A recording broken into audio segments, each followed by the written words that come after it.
Guys, ako nga pala si Paul and you're watching The Hoya Gaming. Well, ngayong araw na to, re-review natin ang Samsung Galaxy S5, no? Na may 2GB of RAM, 2800 mAh battery, 2GB of 16 megapixel camera, and with a 5.1 inch of screen, 1080 by 1920 pixels. Wow! And it's an AMOLED screen, no? Diba? Sobrang ganda. Well, tingnan natin kung kaya pa ngayong mag-stand ngayong 2021. It's actually already 4 months left, kung hindi ako nagkakamali, bago mag 2022. So, ayan, tingnan natin. So, na-stuck siya dito. Kailangan ko siya refresh. Okay. Ayan.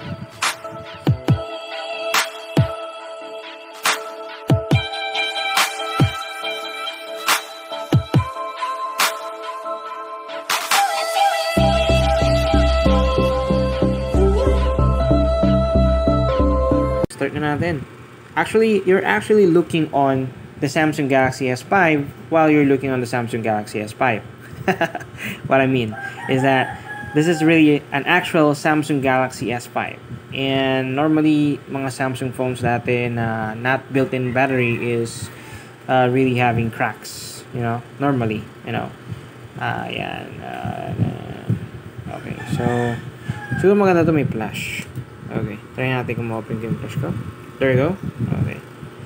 So, yan. Ayan, ang Samsung Galaxy S5. Wala na siyang takip dito. Which is before it's considered as waterproof. You know?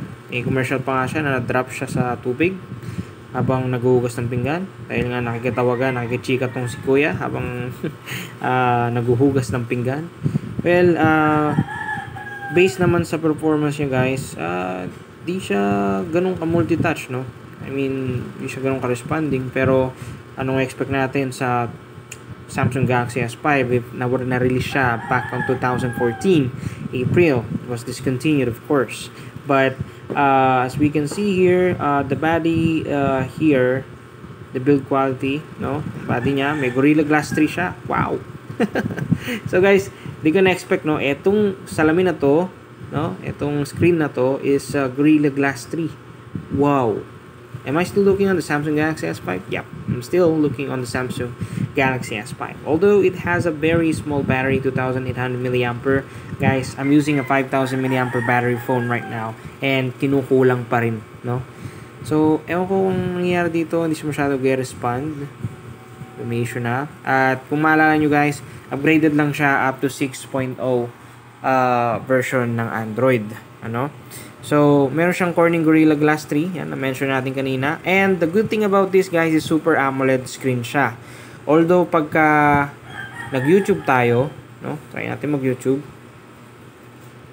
So, available pa rin naman sa kanya 1080p as far as I remember. Let's try. Okay, so saan ba tayo? So, yun means sa mga pinapanood ko at pinapanood ng anak ko. Share kasi kami sa YouTube channel namin, no? Well, it's kind of getting more privacy glitch. Okay, so may music siya. Oh, yeah, come on. Okay.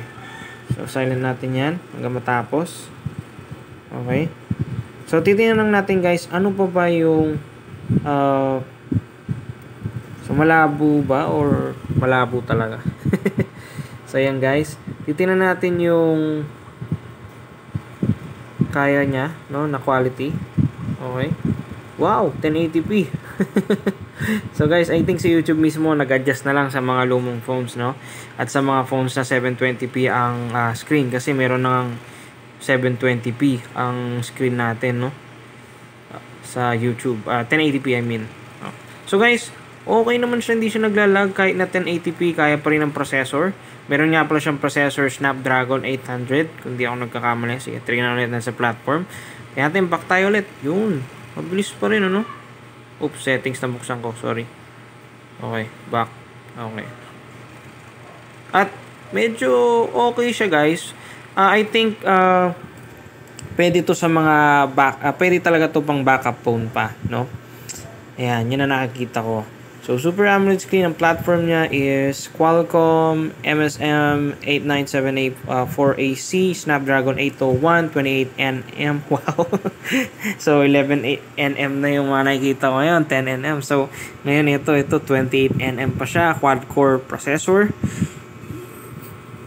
Mabilis, 2.5 GHz, straight 400 Adreno 330. Well, I think mabilis siya nung panahon niya, no? So, quad-core guys, uso na ngayon ng octa-core processor. So, I think quad-core is not that much good nowadays. Except for iPhone SE na merong quad-core. Saka natin review si iPhone SE, no? Na first gen. Pero, kung nakikita nyo guys, okay pa rin siya, no? Sa paningin ko, at sa paningin nyo siguro, diba? So, as a backup phone guys, nagsimula ako 100% 7 minutes ago. So, hindi na din goods masyado yung battery niya. 84% na lang kagad. Ang bilis niya mag-drop down, no?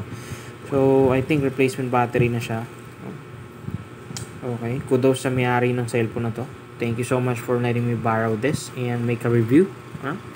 So, hindi tayo magiging bias dito. Hindi porket kaibigan ko yung nirabang ko, sabihan ko lang maganda tong cellphone na to. So, well, technically, yes, maganda siya sa backup phone. And this is his backup phone, technically. So, hindi talaga ako, hindi talaga siya masyado nagdedepend dito. Just in case lang, no? So, ang good thing about this is that you can remove the battery of the back of the phone. Or from the back of the phone, no? Ayan, mayroon pa nga siyang opening LED dito. Ayan. Nakikita nyo. Okay. So, yan. And, ba't ko nabanggit yung back battery? Kasi, pagka nare-remove yung battery, that only means na pwede mo siyang masave, no? Yung battery niya. At pagka emergency, bigla ka nalobat, at in the middle of nowhere, and alam mo to, bigla mo insert yung battery, yung SIM card mo, there you go. You will have again a signal to this world. Yun na lang. So guys, pakita ko lang din sa inyo yung camera niya, no? Open ko rin yung camera niya kanina. So okay pa rin siya, still malinaw, no? So nabasa nga natin kanina yung specs ng camera niya sa GS Marina, no?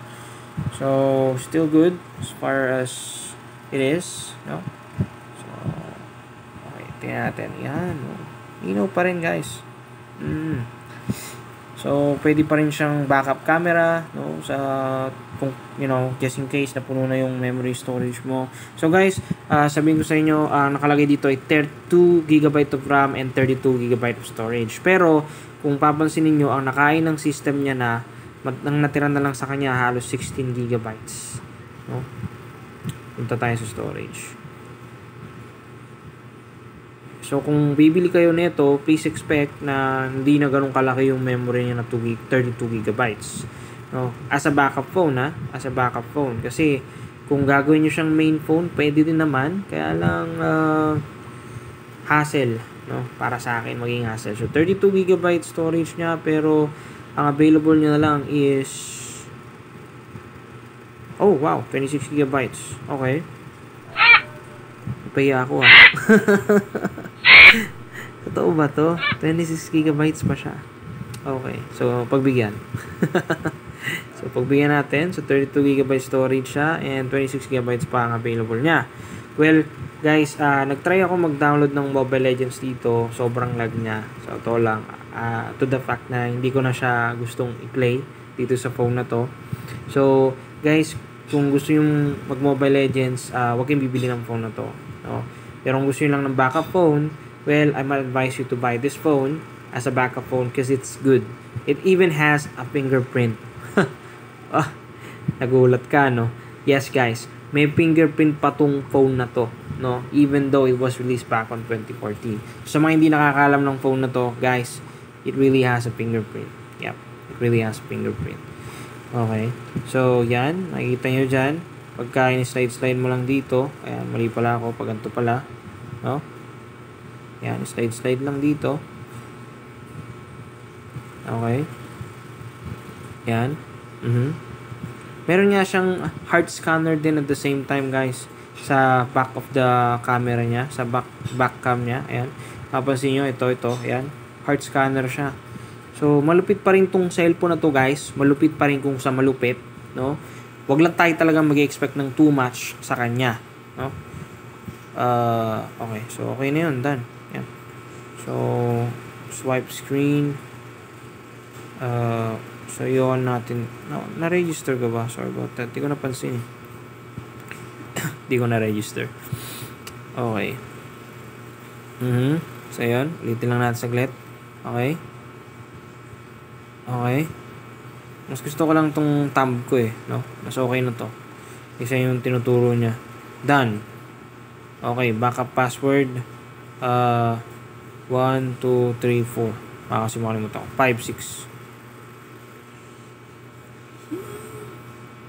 5, 6.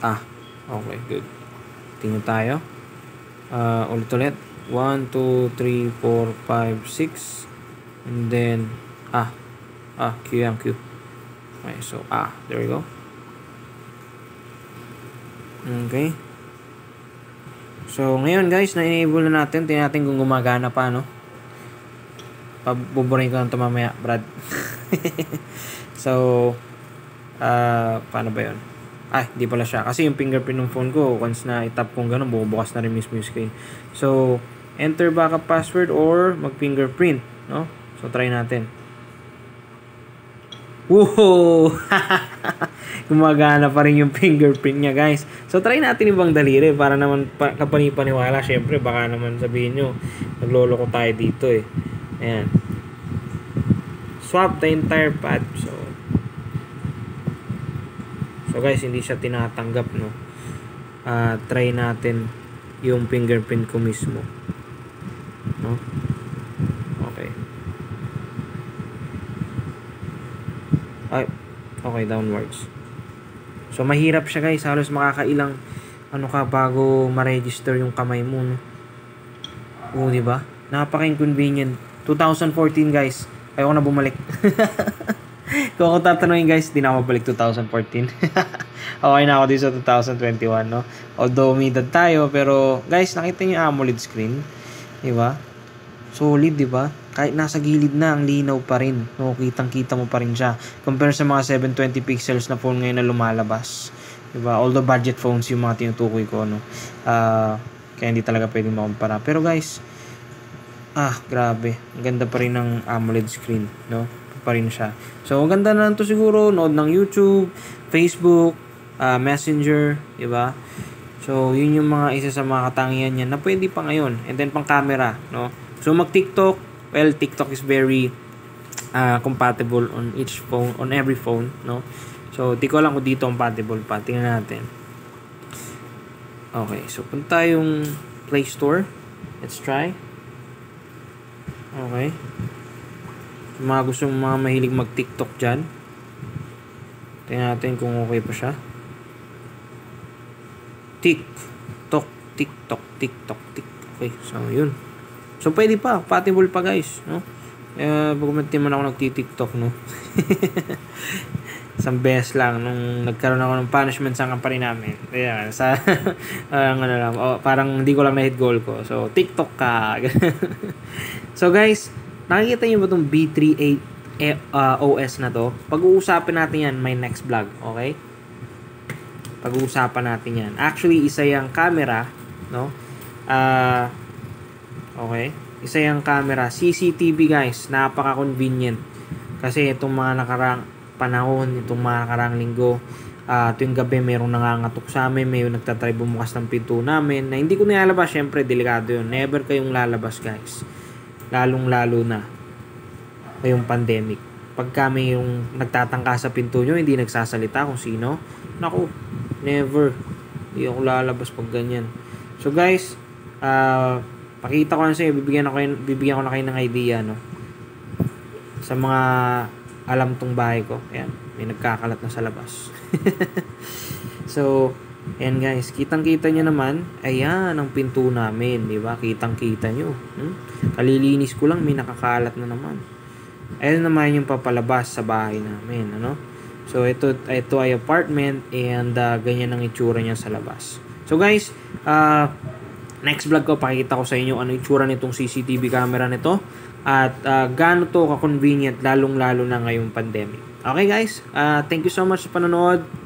At yan lang ang aking quick review sa Samsung Galaxy S5.